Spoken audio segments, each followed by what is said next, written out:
Okay, least count error पढ़ा था ना, तो शायद हमने डेफिनेशन पढ़ा था लीस्ट काउंट एरर। हम्म। जैसे कोई स्केल है जो हम लोग यूज करते हैं नॉर्मली, सेंटीमीटर स्केल, ठीक है, यस तो सर। उसमें सबसे छोटा वैल्यू जो है वो क्या है जो हम मेजर कर सकते हैं, 1 mm, है ना। Hmm. Least value that can be exactly measured, एक तरह से तो जो एग्जैक्टली उतना ही आएगा। मैंने कहा था ना कि अगर दो डिवीजन उसके बीच में कहीं आएगा तो उसको मेजर नहीं कर कर। Yes sir. सकते। तो smallest value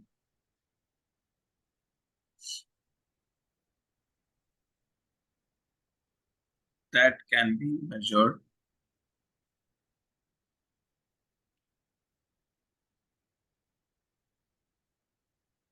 by the instrument या measuring instrument, एक ही बात है, by the instrument is called its least count, its least count। मतलब जो एरर हो सकता है वो मैक्सिमम कितना हो सकता है, 1 वन mm। एम का, है ना, प्लस माइनस 1 mm, यहाँ मतलब इतना चलता है उस इंस्ट्रूमेंट के हिसाब से, है ना। तो hmm. The least count error is the error associated, इसके साथ जुड़ा हुआ है, associated with the resolution. Resolution मतलब पता है क्या? सर आपका आवाज। मेरा आवाज नहीं आ रहा क्लियर? नहीं। अच्छा, एक minute.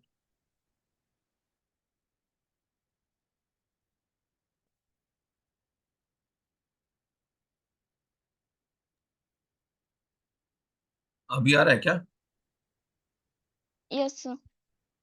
Okay, the least count error is the error associated with the resolution of the instrument. Resolution मतलब क्वालिटी।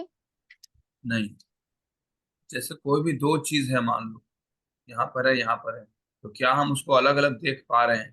हम यहाँ से मान लो देख रहे हैं, ठीक है, तो यहाँ पे दो चीजों के बीच में स्पेस इतना होना चाहिए कि वो हमें क्लियरली दिख सके, हम इजिली आइडेंटिफाई कर पाए कि वो दो चीज है, एक ही चीज नहीं है, ठीक है। हम्म। जैसे हम लोगों के एयरफोर्स में होता है, दो जहाज अगर इतने चिपके हुए लगते हैं, लगता है एक ही जहाज है ना, प्रैक्टिस वगैरह में, तो वो ऐसा होना चाहिए, इतना दूर होना चाहिए कम से कम कि हमें लगना चाहिए कि वो अलग अलग जगह पे है। नहीं तो एकदम चिपक जाएंगे तो लगेगा यहाँ पर एक ही जहाज है ना, इसके पीछे तक चिपक जाएगा। हम्म। तो रेजोल्यूशन मतलब हो गया कितना क्लियरली हम दो चीजों को आइडेंटिफाई कर सकते हैं ना।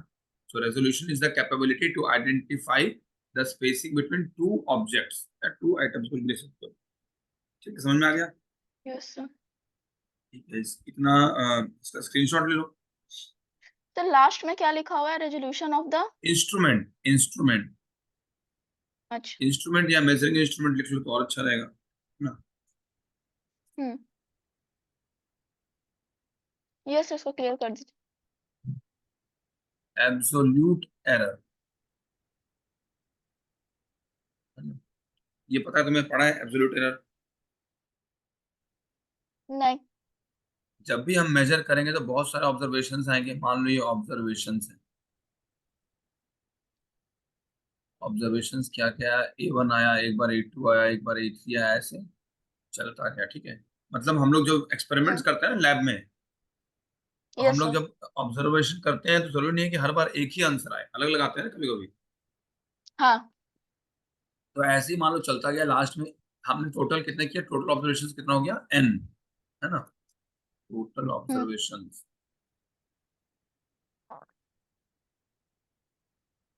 या फिर total results equal to N, ठीक है।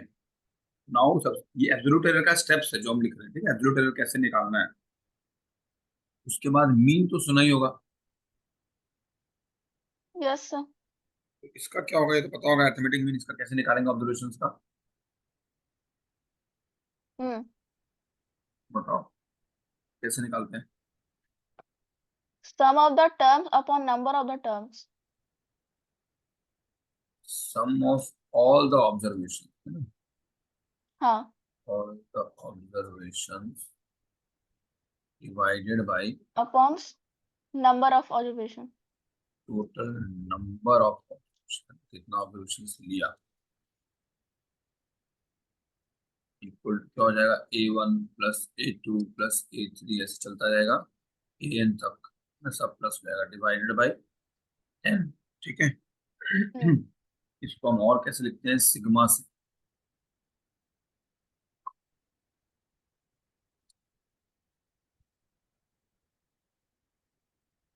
ऐसे लिखना तो आता होगा। Yes sir. ओके। अब हमारा जो ऑब्जर्वेशंस का ये वैल्यू जो एक ये आया टोटल, जो हम ये निकाल लेंगे, इक्वल टू, मान लो इसका वैल्यू आता है तुम्हारा कुछ भी, अरिथमेटिक मीन जो तुम्हारा आया, इसको मान अरिथमेटिक मीन मान लो x आया, ठीक है। तो अब हम क्या करेंगे, अब जो A1 था, A2 था, A3 था, इन सभी का एक एक बार डिफरेंस निकालेंगे कि जो हमारा एक्चुअल हम मान रहे हैं आंसर, वो समझ लो कि x आना चाहिए था ऑलमोस्ट सबका मिला के। हम्म लेकिन एक बार मेरा A1 आया है, एक बार A2 आया है, एक बार A3, हर बार डिफरेंट आया है। तो अब डिफरेंट वाला हर बार यस देखेंगे सर। कि कितना डिफरेंट आया है हर एक ऑब्जर्वेशन हमारा x से, या फिर अरिथमेटिक मीन से। ठीक है, तो मैं अलग कलर में लिख हम्म देता हूँ यहीं पर।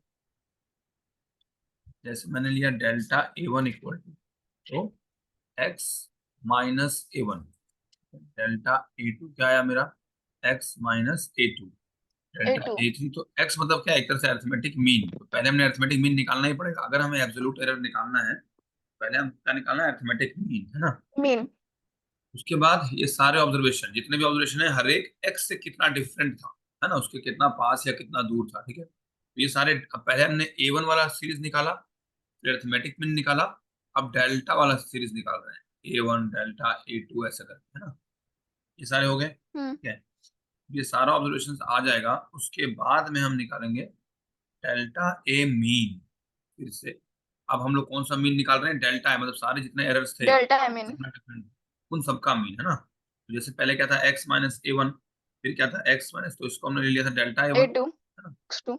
हाँ। Delta A2 dot dot dot plus delta AN, है ना। और divided by, hmm divided n। By कितना, n, है ना। ये हमारा आ गया हम्म डेल्टा A मीन, मतलब कि ये हमें चाहिए था एक्चुअली एब्सोल्यूट एरर के लिए, है ना। ये वैल्यू आ गया, इसका एक स्क्रीनशॉट ले लो। Yes sir. हो गया। ठीक है, तो ये हो गया एब्सोल्यूट एरर। इसके बाद कौन सा एरर आता है, और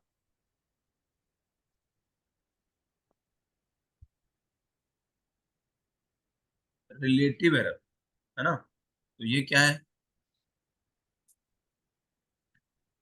रेशियो ऑफ, जो हमने मीन निकाला, है ना, टू हम्म ए मीन। बस, तो इसको स्टेटमेंट में भी लिख सकते हो। एक तो हो गया ए मीन, और divided bye A A mean. Mean, है ना। तो it is the ratio of, है ना। हम्म और ऊपर क्या है, डेल्टा ए मीन का मतलब, मीन क्या, डेल्टा A मीन का मीन। मीन क्या, एब्सोल्यूट एरर, हाँ। है ना। और ये क्या है, mean of absolute values, A है ना, मीन। जो वैल्यूज हाँ। हमने निकाला, है ना, ऑब्जर्वेशंस का। ये हो गया रिलेटिव एरर, है ना। और परसेंटेज एरर कैसे निकालेंगे, तो इन दोनों का ही जो रेशियो होगा उसको रिलेटिव एरर बोलेंगे। हाँ, ये जो रेशियो निकाला हमने, ये है रिलेटिव एरर, मतलब किसी के रेस्पेक्ट में। रिलेटिव मतलब क्या होता है, जिससे उसके रेस्पेक्ट में ये क्या लगी, उसकी ये बेटी हुई, उसकी भतीजी से बोलते हैं ना। तो उसी प्रकार अरिथमेटिक हम्म मीन जो हमारा आया, उसके रेस्पेक्ट में हमारे यहाँ कितना चेंज आ रहा है, तो वो हो गया रिलेटिव, उसके रिलेशन में। ठीक है, समझ में आया, यस सर। है ना। हम्म अरिथमेटिक डेल्टा ए मीन का वैल्यू तो पता हो गया, लेकिन विथ रेस्पेक्ट टू जो हमारा होना चाहिए, जो हमारा अरिथमेटिक मीन आया था एक्चुअली, उससे कितना अंतर है, तो ये हो गया रिलेटिव एरर। ठीक है, तो it is the ratio hmm of the mean absolute error to the mean absolute value, एक तरह से। और परसेंटेज एरर क्या हो जाएगा, तो रिलेटिव एरर जो है वही लिख देंगे हम पहले, ठीक है, और इंटू 100 कर देंगे, ठीक है, हमारा इंटू यहाँ पे आ जाएगा परसेंट। समझ में आया। Yes sir. परसेंटेज एरर में कुछ नहीं करना है। हाँ, तुम्हें पहले जो वैल्यू निकालना पड़ेगा उसमें थोड़ा स्टेप्स है ना, तो वो तुम्हें क्या क्या दिया है उस पर डिपेंड करता है। तो इस पे एक आध क्वेश्चन भी कर लेंगे, बस स्क्रीनशॉट ले लो। हाँ। Yes sir. एक तुम्हें वैल्यू वैल्यू दिया है कंप्यूट मीन एरर, क्वेश्चन है compute mean error, and then percentage error. Percentage error of following observation of focal length है, अरे दिए हुए focal length of convex lens, ठीक है। क्या क्या दिया है, measured as 17.2 centimetre, 17.9 centimetre, 18.3 centimetre, 18.1 centimetre, 17.8 centimetre and 18 centimetre. Now अब एक्यूरेटली कैसे हम इसको दिखा सकते हैं, how to measure it accurately, मतलब यही एरर को हमें कंसिडर करना पड़ेगा। हाउ टू मेजर एक्यूरेटली, ठीक है। तो इतना सारा तुम्हें ऑब्जर्वेशन दे दिया, एक्यूरेटली कैसे निकालते, क्या क्या स्टेप्स था बताओ। पहला स्टेप क्या किया था हमने, इसका मतलब निकालना क्या है? जब भी तुम्हें पूछे एक्यूरेट के लिए तो हमें वही करना है, एब्सोल्यूट एरर जो हमने स्टेप्स लिखा था ना अभी, वो निकालना है। हाँ, फिर उसके बाद परसेंटेज एरर भी निकाल लो, कितना परसेंटेज हमारा अंतर हो सकता है, और जो भी आंसर आएगा तो उसमें प्लस माइनस खाली लगा देना है। पहले पहले क्या इसका निकालना मीन है, फाइंड करना होगा। हाँ तो मीन निकालो। तो पहले अरिथमेटिक मीन निकालेंगे, ठीक है। तो जब हम सबको प्लस करेंगे डिवाइडेड बाई 6, है ना, सारे हम्म ऑब्जर्वेशंस डिवाइडेड बाई 6, वो आ जाएगा तुम्हारा 17 पॉइंट, इसको करके देखना बाद में, ठीक है, 17.9 सेंटीमीटर हो गया, है ना। इसके बाद हमें क्या हम्म निकालना था, डेल्टा A1 अरिथमेटिक है, डेल्टा A2 ये सब निकालना था ना। ये तो हो गया। हाँ नहीं, डेल्टा A1 कर रहे हैं, पहले क्या था A1 + A2 divided by n। हाँ, अब अब उसके बाद क्या डेल्टा किया था, A1 और उसका मीन निकालेंगे। हाँ तो इसमें तुम्हें जैसे पहले वाला का वैल्यू आ जाएगा 0.7, 17.9 है, 17.2 है, दोनों में कितना अंतर आ गया, 0.7 आ गया ना। ऐसे ही सब चलता रहेगा, ठीक हम्म है। इसके बाद हम क्या निकालेंगे, इन दोनों का percentage.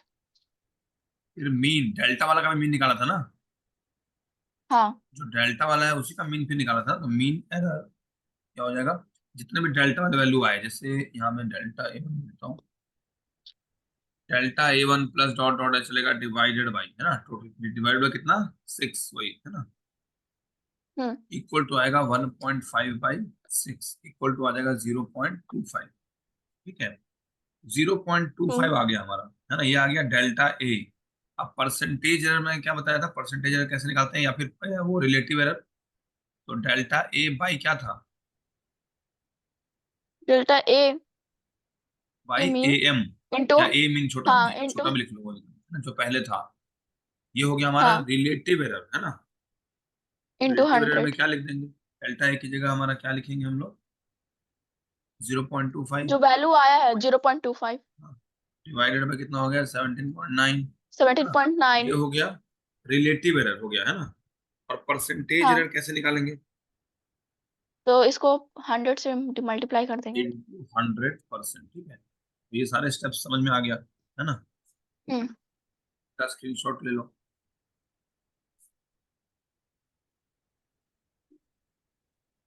Yes.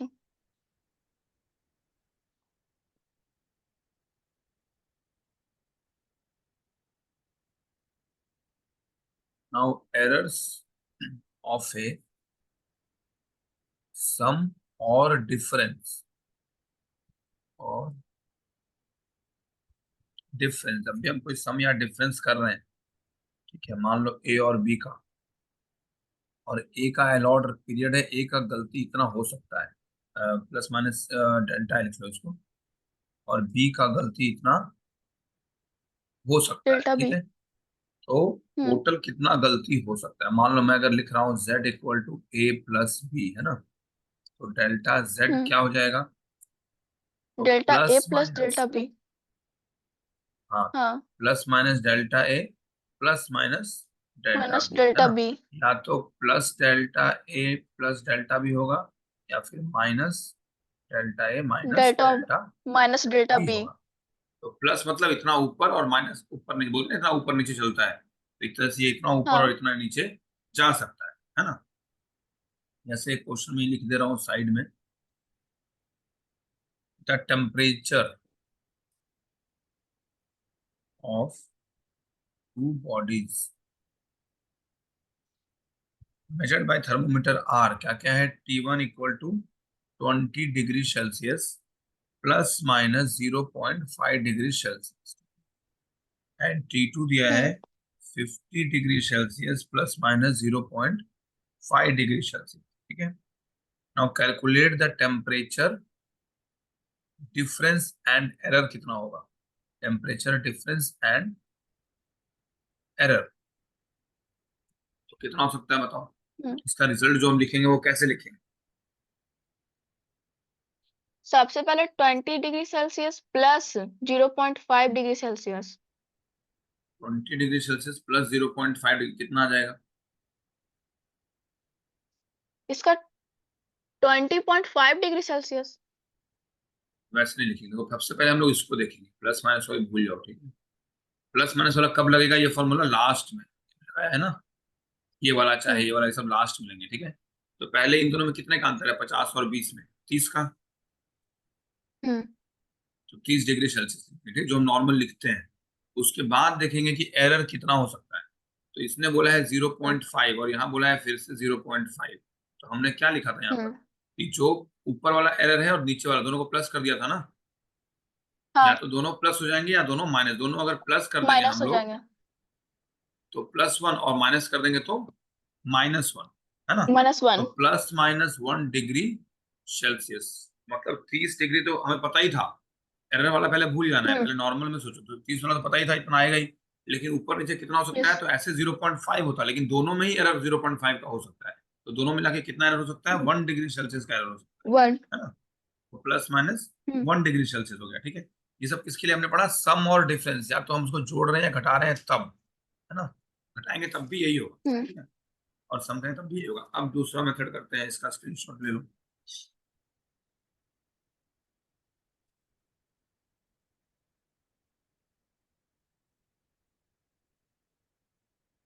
Yes. Error of a product, error of a product और ए क्वोशिएंट। मान लो कुछ हम मल्टीप्लाई कर रहे हैं।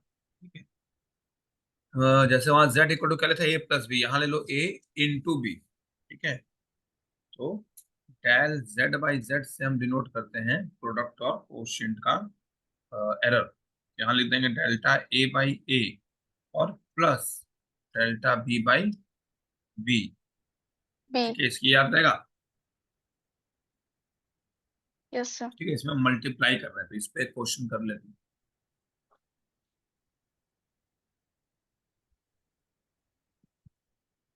The resistance R equal to क्या होता है, बताए ओम्स लॉ में।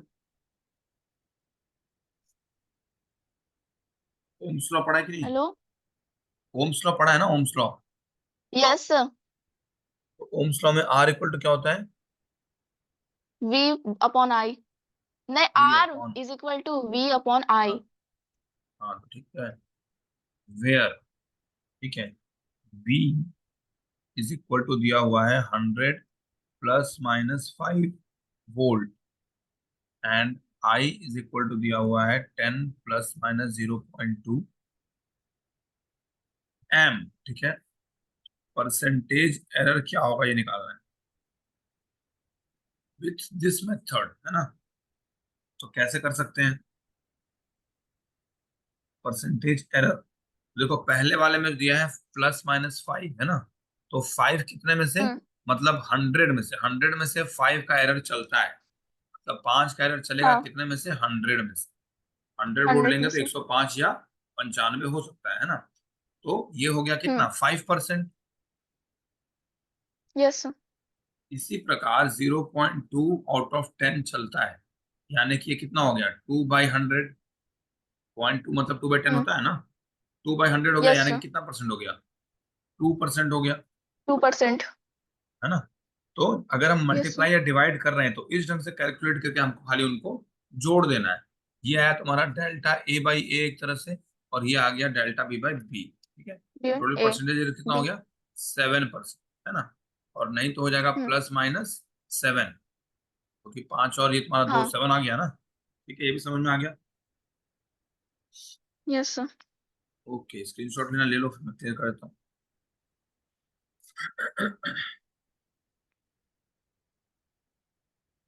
Yes sir.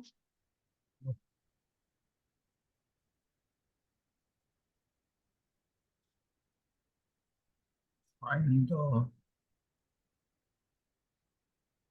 relative error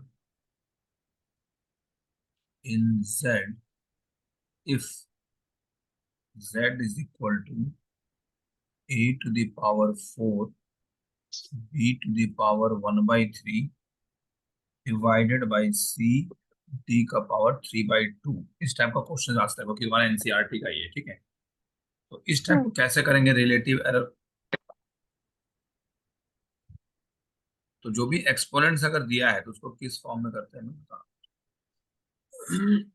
in Z is delta Z by Z equal to, अब ए का पावर कितना है 4, पहले हम लिखेंगे 4। 4, फिर डेल्टा ए बाई ए, ठीक है। उसी तरह से बी का क्या है 1/3, यहाँ पे लिख देंगे 1/3 और फिर लिख देंगे delta B by delta B B. Upon B. फिर क्या लिखेंगे सी का कितना है, यहाँ पे 1 एक तरह से, तो 1 1। को 1 ही रहने दो, तो डेल्टा सी बाई सी। सी। फिर लिखेंगे +3/2 delta D by D, divide हो चाहे मल्टीप्लाई उससे कोई फर्क नहीं पड़ता है, ठीक है। ये हो गया तुम्हारा इसका आंसर, ठीक है। सीधे तुम्हें इतना ही लिख देना है। तो इस टाइप का मतलब यही नहीं, पर इस टाइप का कितना भी आ सकता है। मल्टीप्लाई या डिवाइड है तो इसका अगर पावर दिया है बस उसको हम कोफिशिएंट मान लेंगे, ठीक है। ये भी हो गया। Yes sir. ओके, इसका भी ले लो स्क्रीनशॉट। हाँ यस सर, क्लियर कर दीजिए।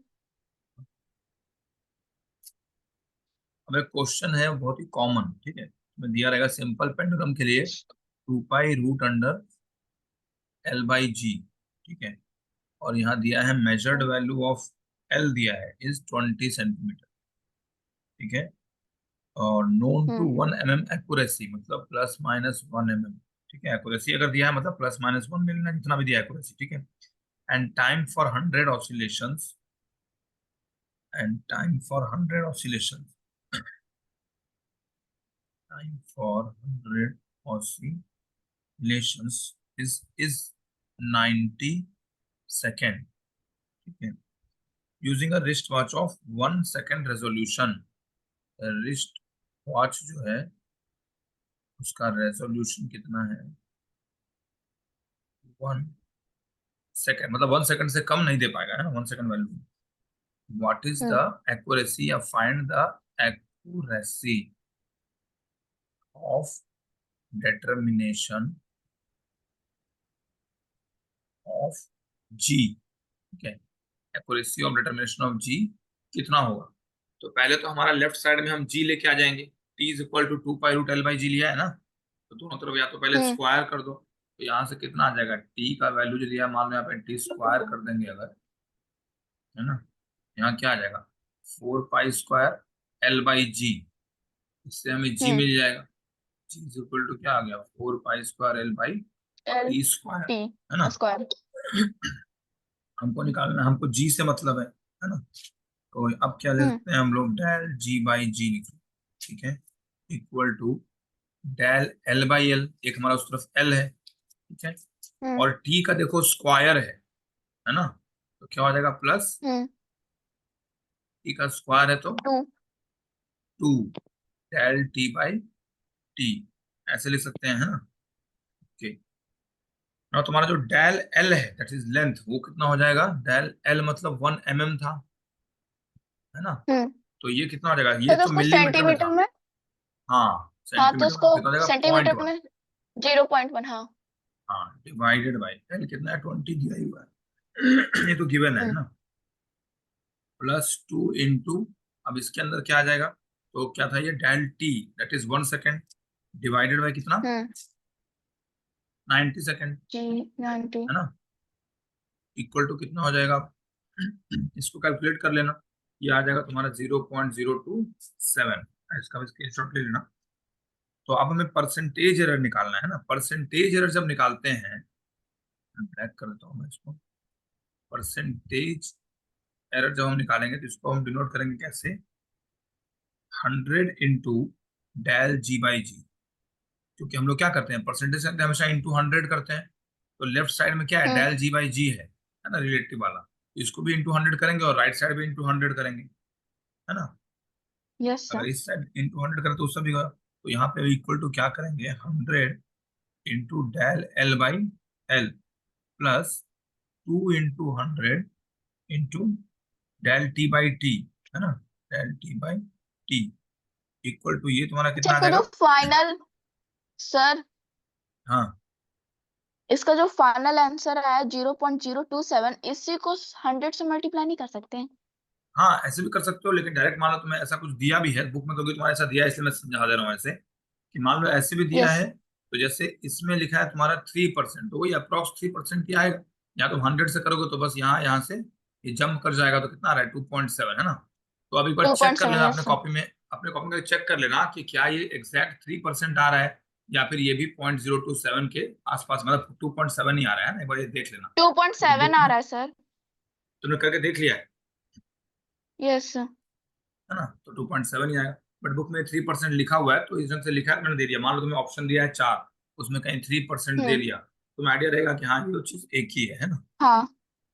ओके, ये भी हो गया। सिग्निफिकेंट फिगर्स वाला तो हमने कर लिया था, डायमेंशनल फॉर्मूले वाला एक कर, इसका स्क्रीनशॉट लेना तो मैं उसको क्लियर कर देता हूँ। यस सर, कर लीजिए। Okay, consider a simple pendulum having a bob attached to a string that oscillate under, एक oscillate हो रहा है pendulum, ठीक है, force of gravity. Hmm. Suppose that the period of oscillation of the simple pendulum depends on the length. Okay, इसका time, इसका जो period है वो डिपेंड कर रहा है लेंथ पे, मास of the body and acceleration. This derive the expression for its time period using method of dimension. ये बोल रहा है इसका जो टाइम पीरियड है दैट डिपेंड्स ऑन, मतलब प्रोपोर्शनल है, ठीक है, दैट डिपेंड्स ऑन, एक तो हो गया लेंथ, ठीक है, and it is proportional to mass of the bob, जितना पेंडुलम का वो मास है बॉब का, है ना। Okay, depends on the mass and acceleration due to gravity, इस पर भी डिपेंड कर रहा है, ठीक है। L hmm. हो गया, एम हो गया, जी हो गया। नाउ तुम्हें इसका एक्सप्रेशन डिराइव करना है। कैसे डिराइव करना है, using the method of dimensions. Derive the expression for the time period using the method of dimension, ठीक है। तो टी हमें दिया है प्रोपोर्शनल टू एल, मतलब लेंथ, है ना, कितना लेंथ होगा, मान लो ये वाला हम्म। है तो ये लेंथ कितना हो गया। एम क्या है, तो इसका मास, है ना, कितना भारी मास। पड़ा। और प्रोपोर्शनल टू जी भी है, मतलब acceleration due to gravity. Gravity. तो तीनों के यस सर। प्रोपोर्शनल है, मतलब एल भी हो गया, एम भी हो गया, जी हो गया। लेकिन इसने ये नहीं बताया है कि एल का स्क्वायर है कि एम का स्क्वायर रूट है कि जी का क्या है ना, ये तो मैं नहीं बताया। तो हमें यस। क्या लेना पड़ेगा, तो इसमें हमें इन सबका कुछ एक्सपोनेंट लेना पड़ेगा, है ना। तो हम लोग ले सकते हैं एल का पावर मान लो कि एक्स है, जी का पावर मान लो वाई है, और एम का पावर मान लो जेड है ना। तो टी इज इक्वल टू, जब भी हम इज इक्वल टू करते हैं प्रोपोर्शनल की जगह, तो वहां पे एक कांस्टेंट लग जाता एक है कांस्टेंट ना। आता है। तो एल ले लो, एक्स ले लो, जी ले लो, वाई, और एम का ले लो जेड, है ना। ऐसे जेड। कुछ क्या होगा मैं नहीं बताया अभी, है ना। नाउ के जो है वो तो डायमेंशनलेस है, हम्म।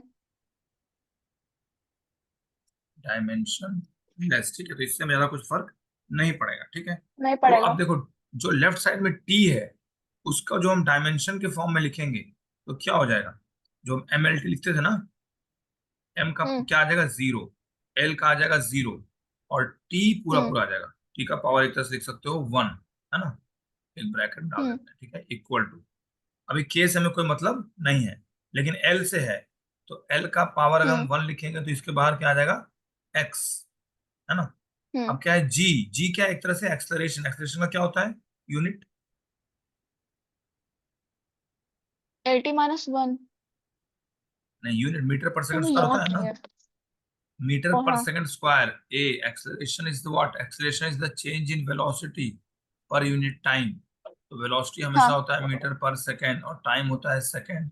ये हो जाएगा मीटर पर सेकंड स्क्वायर। याद आया, एक्सलेरेशन की क्या डेफिनेशन हो जाएगी, what is acceleration, yes it sir. Is the change in change in velocity per unit velocity time. In the respect of time. Yes sir. हाँ, जैसे क्योंकि हम गाड़ी का एक्सीलेटर दबाते हैं तो क्या होता है, मेरा स्पीड गाड़ी का चेंज हो जाता है ना। लेकिन मैंने बहुत जोर से हम्म। दबाया तो बहुत जल्दी चेंज हो जाएगा, और हल्का से दबाया थोड़ा सा चेंज हाँ, होगा। तो डिपेंड करता धीरे है कि चेंज होगा। चेंज मेरा कितना हुआ और कितने टाइम में हुआ, है ना, दोनों पे डिपेंड करता है। ठीक है, तो L1 का पावर x हो गया। इसके बाद अगर मीटर पर सेकंड स्क्वायर है, मतलब मीटर पर सेकंड स्क्वायर का पावर क्या था, y, है ना। हम्म। और ऊपर क्या है, m का पावर z, तो m का पावर तो m ही ले सकते हैं, m का पावर 1 का पावर 1। हाँ, z, जेड। है ना। इसका मतलब इक्वल टू क्या हो जाएगा, l का पावर यहाँ पर तो x हो गया, और यहाँ पे l यस का सर। पावर क्या हो जाएगा, यहाँ पर y हो गया, तो ऊपर में क्या हो गया, x प्लस वाई, l का पावर। हम्म। t का पावर वैसे क्या होगा, टी का टी का इसमें t है ना, t कितनी यस जगह है, सर। एक ही जगह है, X plus M X, X ये माइनस वाला है 2y। और ये वाला है -2y। Yes sir. x कहाँ से आ जाएगा, l का जो t का पावर है उसमें केवल -2y ही आ रहा है, x तो l में था, वो तो गया, है ना। ठीक है। l का पावर यहाँ पर x था और इस वाले में भी l का पावर y था, तो वो तो हमने जोड़ दिया एक ही जगह हम्म। ताकि फिर से l ना लेना पड़े, है ना। अब खाली t से मतलब हमें, तो t भी खाली एक ही वाले ब्रैकेट में है, और पता है ना एक्सपोनेंट से हाँ। मल्टीप्लाई होता है, अगर a का पावर m का पावर n यस है तो, सर। है ना, तो ये -2y हम्म। होगी। और m का पावर क्या हो जाएगा, जेड। z, है ना। और इधर भी हम लिख देते हैं जो था m0 l0 t1। अब x y और z का तुम माइनस वैल्यू निकाल सकती हो, एक्स खाली हमें क्या वाई करना है, जेड। कंपेयर, है ना। यहाँ पे लेफ्ट यस सर। साइड में m का पावर क्या है, 0 है, और राइट साइड जीरो। में m का पावर क्या है, z है, यानी कि मेरा z इक्वल हम्म। टू क्या आ गया, 0, जीरो। है ना। अब l का पावर क्या है, देखो ये वाला l का पावर 0 है, यहाँ पे l का पावर x जीरो प्लस है वाई ना। है, x plus Y equal to तो 0, ठीक है। और या यहाँ t का पावर क्या है, इस 1 है, हाँ, हम्म 1 इक्वल टू क्या हो जाएगा, -2y। -2y। तो इससे तो मेरा डायरेक्टली y मिल जाएगा, y इक्वल टू कितना हम्म हो गया, 1 -1/, नहीं नहीं, 1/2, 1/2। बिल्कुल गलत, -1/2। हाँ। अगर हम राइट साइड y छोड़ देंगे तो -2 पूरा का पूरा लेफ्ट आएगा ना, तो अगर हाँ, -2 नीचे आया तो वही माइनस ऊपर रहेगा, तो -1/2 हो गया। तो अगर मेरा y -1/2 है तो x क्या आएगा, तो एक्स का वैल्यू उस पे रख देंगे। हाँ तो करके बताओ x का वैल्यू क्या आना चाहिए, अगर y -1/2 है और x plus Y equal to 0 है ना, तो x की वैल्यू क्या आनी चाहिए, एक्स का वैल्यू 1/2 आएगा। हाँ, तो x इक्वल टू 1/2 आ, यानी सबका हमें ये पावर तो मिल गया। अब इसको पहले डालो, हम्म इसको अगर डालेंगे तो अब क्या आ जाएगा, मैं लिख देता हूँ यहाँ कोने में कहीं, t इज इक्वल टू क्या हो जाएगा, k इंटू एल का पावर हाफ, है ना, और g का पावर हम्म -1/2, ऐसे लिख हाँ। सकते हैं। यस। इक्वल टू क्या हो गया, 1/2 का मतलब क्या होता है, root under, k hmm into root under l, और यहाँ हो जाएगा divided by root under g, है ना।